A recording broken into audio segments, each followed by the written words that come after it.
Hello everyone, मोहित study IQ centre में आपका स्वागत है।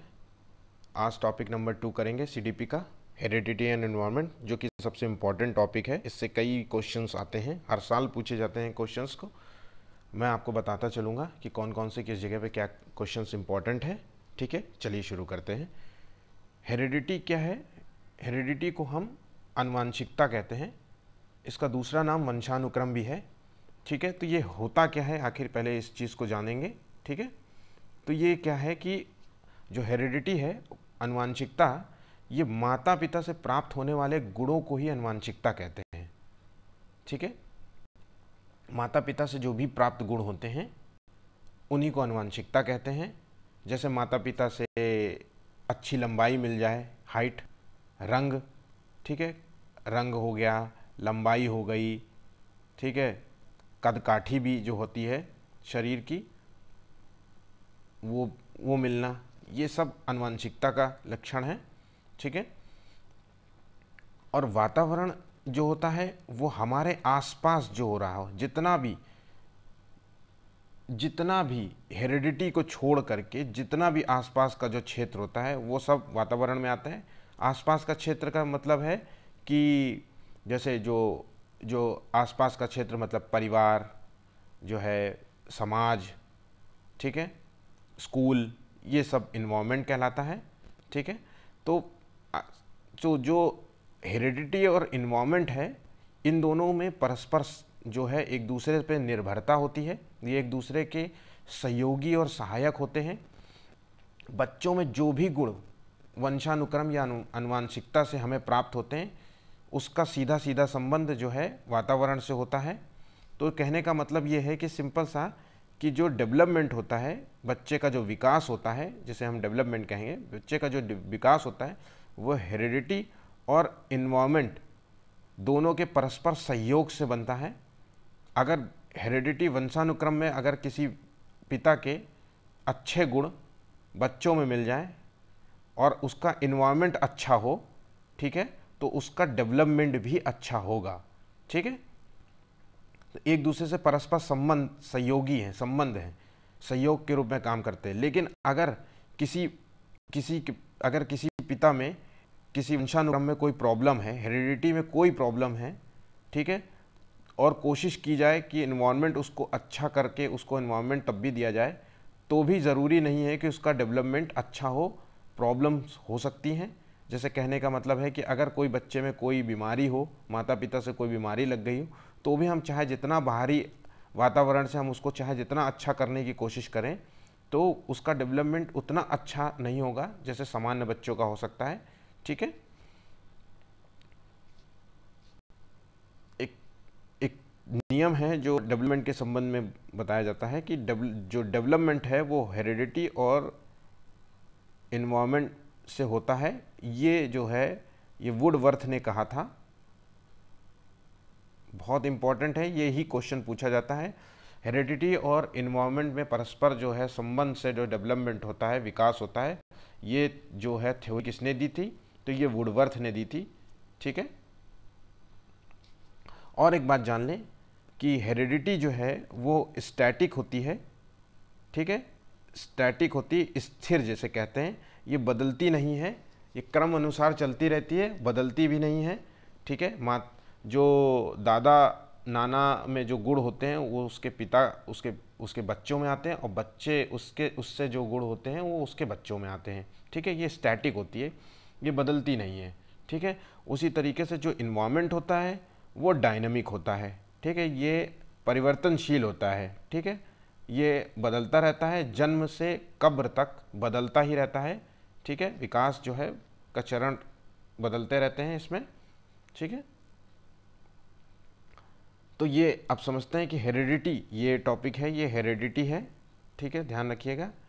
तो ये इसमें समझाया गया है कि जन्म से पहले शुरू होती है, गर्भाधान से शुरू होती है। ठीक है, मतलब जो आनुवांशिकता होती है वो गर्भ में ही शुरू हो जाती है। माता पिता के गुण जो होते हैं वो बच्चों को गर्भ में ही मिल जाते हैं। ठीक है, इसमें बताया गया है कि एक मनुष्य में जो होते हैं वो 46 गुणसूत्र होते हैं। 46 गुणसूत्र मनुष्य में होते हैं टोटल, और 23 गुणसूत्रों के पेयर होते हैं। ठीक है, 23 गुणसूत्रों के पेयर होते हैं, जिसमें से 22 जो गुणसूत्र होते हैं वो मेल और फीमेल में समान होते हैं। ठीक है, जबकि एक जो गुणसूत्र होता है, एक गुणसूत्र होता है वो सेक्स का निर्धारण, लिंग का निर्धारण करता है कि बच्चा लड़का होगा कि लड़की होगा। ठीक है, वो गुणसूत्र हैं एक्स और वाई। ठीक, तो एक तरीके से समझने के लिए यहाँ पे समझा देता हूँ मैं कि जो पिता में जो गुणसूत्र होते हैं वो एक्स वाई होते हैं, और जो महिला होती है, फीमेल होती है, उसमें एक्स एक्स गुणसूत्र होते हैं, जिसमें से जो 22 गुणसूत्र होते हैं वो सभी में समान होते हैं। ठीक है, और एक जो गुणसूत्र होता है, एक जो गुणसूत्र है, इसी से सेक्स का निर्धारण होता है। तो जब ये गुणसूत्र एक्स जो सेम सभी में है, ठीक है, और एक जो इसमें से जो मिलता है, एक मतलब अगर एक्स मिल गया इससे, ठीक है, एक्स एक्स मिल गया तो लड़की होगा। ठीक है, और अगर एक्स वाई मिल गया, एक्स वाई मिल गया, ठीक है, इसके साथ अगर वाई जुड़ गया, ठीक है, तो लड़का होगा। इसलिए कहने का मतलब है कि जो सेक्स का जो है एक तरीके से लिंग जो निर्धारण होता है वो लड़के के ऊपर ज़्यादा वो लड़के के ऊपर ही डिपेंड होता है।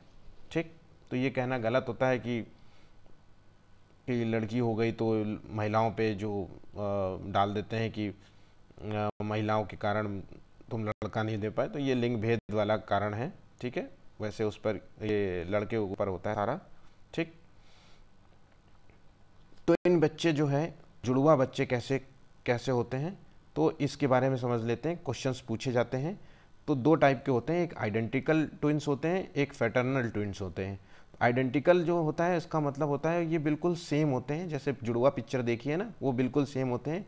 सेक्स भी सेम होता है, मतलब दोनों दो बच्चे होंगे तो दोनों लड़के होंगे या तो दोनों लड़की होंगे। इसको साइंटिफिक टर्म में मोनोजाइट नाम से कहते हैं, इसे मोनोजाइगोटिक कहते हैं। ठीक है, इनकी जो बच्चों की जो आदतें होती हैं वो सेम होती हैं।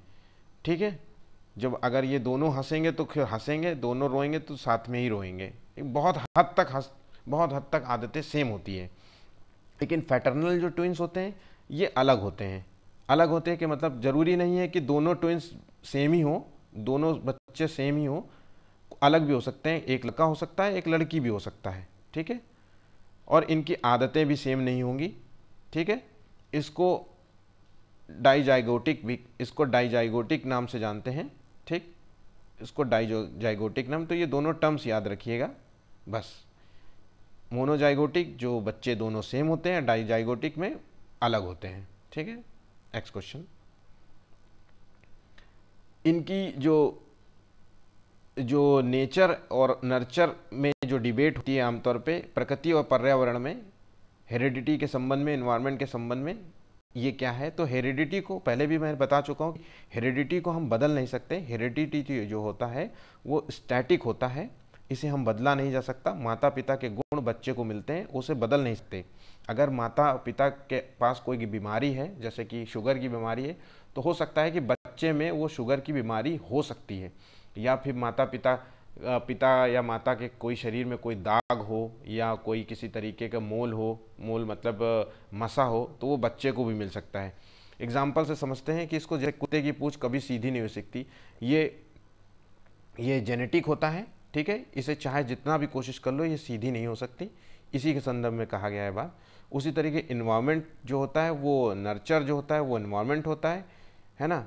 इसमें डेवलपमेंट, जो इन्वायरमेंट का जो रोल होता है डेवलपमेंट में, विकास में, किसी बच्चे के विकास में इन्वायरमेंट का सबसे बड़ा रोल होता है। क्योंकि अगर आप बच्चे को अच्छा इन्वायरमेंट देंगे तो उस बच्चे का जो डेवलपमेंट है वो भी अच्छा होगा, उसका मानसिक और शारीरिक विकास भी अच्छा होगा। ठीक है, अगर आप उसका जो आसपास का जो वातावरण है अगर वो अच्छा नहीं होगा बच्चे के, ठीक है, तो बच्चा का डेवलपमेंट भी अच्छा नहीं होगा। इसलिए बच्चे को शुरुआती टाइम पे कोशिश करते हैं कि बच्चा जो है अच्छे वातावरण में रहे, अच्छे दोस्तों के बीच में रहे, है ना, ताकि उसका विकास अच्छे तरीके से हो। डेवलपमेंट जो है वो हेरिडिटी और इन्वायरमेंट के दोनों परस्पर सहयोग से होता है। ठीक है, अगर हेरिडिटी के गुण अच्छे हैं और इन्वायरमेंट अच्छा है तो बच्चे का जो मानसिक शारीरिक सभी प्रकार का जो विकास होता है, संवेगात्मक विकास, वो अच्छा होगा। अगर हेरिडिटी में कमी है और इन्वायरमेंट में भी कमी है तो डेवलपमेंट में भी कमी होगा, बच्चे का विकास अच्छे से नहीं हो पाएगा। अगर हेरिडिटी में कमी है किसी तरीके से, किसी शरीर में ही उसकी कमी है, तो भी हम कोशिश कर लें उसको अच्छा इन्वायरमेंट देने के लिए, तब भी उसका मानसिक विकास संपूर्ण रूप से सही नहीं होगा। ये जो है, ये नियम जो है वुडवर्थ ने दिया था, ये याद कर लीजिएगा, बहुत इंपॉर्टेंट है, ये क्वेश्चन पूछा जाता है। ठीक है, आइए प्रिंसिपल्स ऑफ डेवलपमेंट के बारे में जानते हैं। इसके कुछ 8 नियम हैं। ठीक है, उन सबको एक एक करके समझते हैं। तो जो पहला जो नियम है वो विकास की दिशा का सिद्धांत जिसे कहते हैं, प्रिंसिपल ऑफ डेवलपमेंट डायरेक्शन जिसे कहते हैं। ठीक है, तो प्रिंसिपल ऑफ जो डायरेक्शन है, इसमें कहना होता है कि सिर्फ, इसका मतलब है कि जो विकास की जो प्रक्रिया होती है सिर से पैर की ओर होती है, इसे सेफेलोकोडल कहते हैं। ठीक है, तो बस इतना याद रखिएगा, विकास जो है सिर से पैर की ओर होता है। पहले बच्चे का सिर डेवलप होगा, फिर धीरे धीरे जा करके पैर डेवलप होते हैं। ठीक है, गर्भावस्था में की बात कर रहे हैं यहाँ पे। दूसरा पॉइंट है निरंतर विकास की जो सिद्धांत है, निरंतर विकास का सिद्धांत जिसे कहते हैं प्रिंसिपल ऑफ कंटिन्यूअस डेवलपमेंट जो है, तो ये जो विकास जो होता है वो निरंतर चलने वाली प्रक्रिया होती है। ठीक है, ये कंटिन्यूअस प्रोसेस होता है, लगातार चलती रहती है, ये अचानक शुरू नहीं होती है कि आज एकदम से विकास की जो प्रक्रिया एकदम से शुरू हो जाए। ठीक है, तो विकास की प्रक्रिया वोम्ब टू टोम्ब तक चलती रहती है, धीरे धीरे चलती है।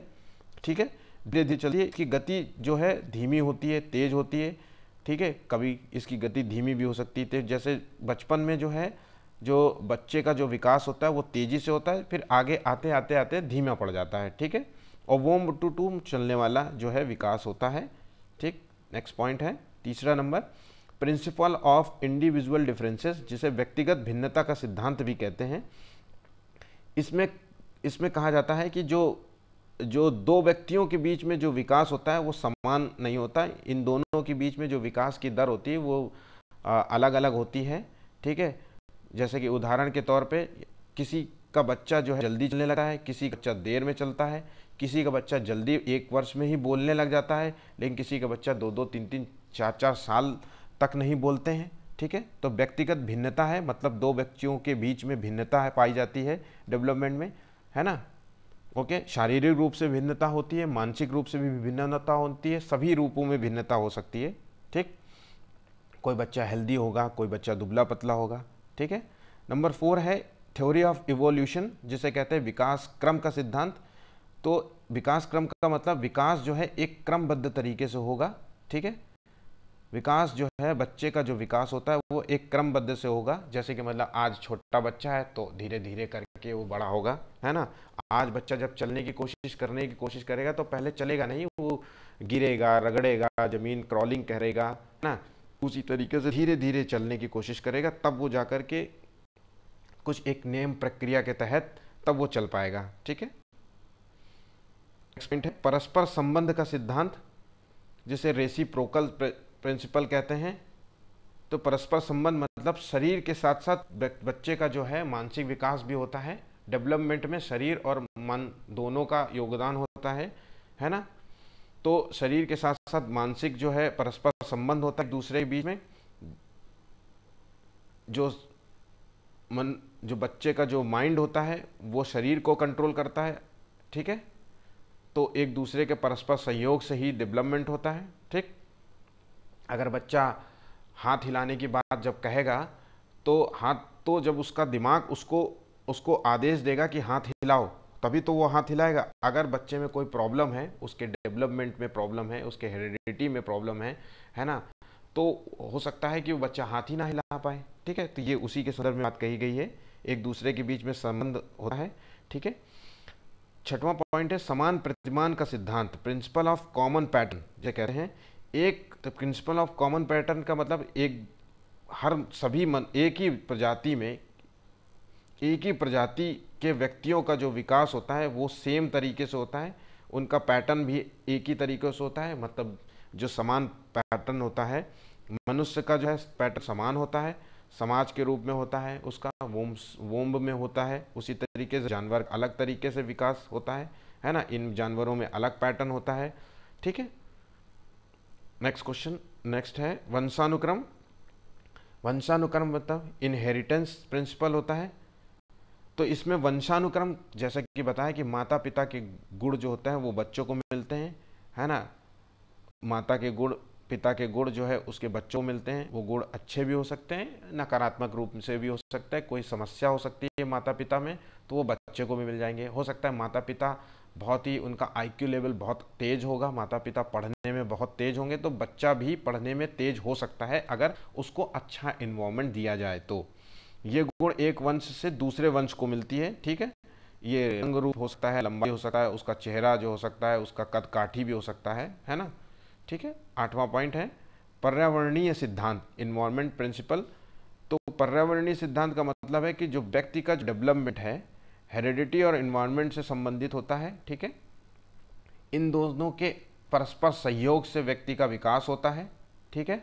तो व्यक्ति का विकास उसके आसपास के वातावरण और वंश से प्राप्त गुणों से जो है एक दूसरे से प्रभावित होते हैं, ठीक है। बच्चे के विकास में जो है हेरिडिटी और इन्वायरमेंट दोनों का सबसे बड़ा रोल होता है, ठीक। ये पॉइंट याद रखिएगा, वुडवर्थ ने ये दिया है नियम, ठीक है। कुछ क्वेश्चंस को यहाँ पे सॉल्व कर लेते हैं, ठीक है। विकास जो है डॉट डॉट से तक होता है, तो इसका जवाब विकास जो है जनरल टू स्पेसिफिक होता है, मतलब सामान्य से विशिष्ट की ओर होता है, ठीक है। विकास हमेशा सामान्य से विशिष्ट की ओर होता है, ठीक है। दूसरा क्वेश्चन है, ये इंपॉर्टेंट क्वेश्चन है, आप याद करिएगा, बहुत बार आया है। अगर आपने पेपर कहीं सॉल्व किए हैं तो आप देखेंगे कि विकास जो है सामान्य से विशिष्ट की ओर होता है। इसका आंसर है व्यक्तिगत शिक्षार्थी जो होते हैं एक दूसरे से भिन्न होते हैं। जो व्यक्तिगत जो शिक्षार्थी होते हैं वो विकास की में रेट ऑफ डेवलपमेंट होता है, सभी का जो है जो डेवलपमेंट होता है वो अलग अलग होता है। किसी का तेज होता है, किसी का धीमे होता है, किसी का लेट होता है ना। तो इसी संदर्भ में बात कही गई है, ठीक है। विकास का एक सिद्धांत है, तो विकास जो है वो डिसकंटिन्यूअस प्रोसेस है, ठीक है।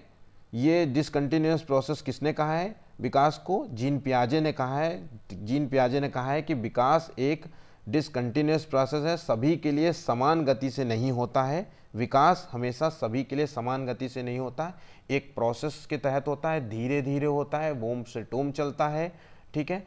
सभी के लिए समान गति से नहीं होता, ठीक। बाल्यावस्था में, बचपन में, बाल्यावस्था में तेजी गति से होता है, धीरे धीरे आते आते किशोरावस्था के बाद वृद्धावस्था तक आते आते स्लो हो जाता है, और एक उम्र के बाद हाइट बढ़ना बंद हो जाती है, ठीक है।